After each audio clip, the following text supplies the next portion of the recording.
Dahil punta ka yan. Long time sine. Ano pa panoorin?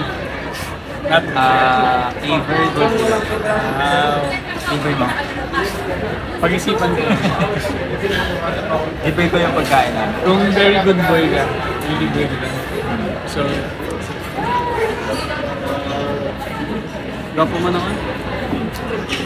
At nanood nga kami ni Iwag ng sine. So ito, bumili muna kami ng pagkain sa KFC dahil syempre favorite niya to. At dumiretso na rin kami, papunta na kaming sinehan dito, guys. Excited kaming manood ng A Very Good Girl and medyo matagal na rin kaming hindi nakapanood ng sine together. Actually, nanonood lang naman ako ng sine kapag kasama ko si Iwag kasi hindi ko alam, parang medyo nahihiya ako manood mag-isa. At saka parang hirap naman din manood mag-isa na wala ka man lang makausap. Nag-uusap sa sine. So wala ka man lang kasama. Madilim kasi sa sine, natatakot akong pumasok mag-isa, baka mamaya madapa ako. Hello yun, tapos lang kami manood. Kumusta? Ano, maganda? Throughout the film, maganda naman yung film. Kaya lang may weird thing na nangyari. Ang weird. Kasi may pagkain kami.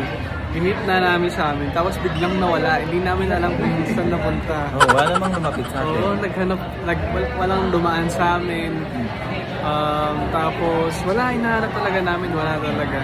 So, ang weird kung nasan yung paper bag. Ang laki ng paper bag na yun, impossible na hindi natin makita sa sobrang laki. Kumuha ng pagkain. Kumuha ng pagkain. Hindi namin alam kung ano. Nasan yung kung tao o inkanto. Ang weird talaga. So, ayun. So, alis na kami. Bye-bye. Bye.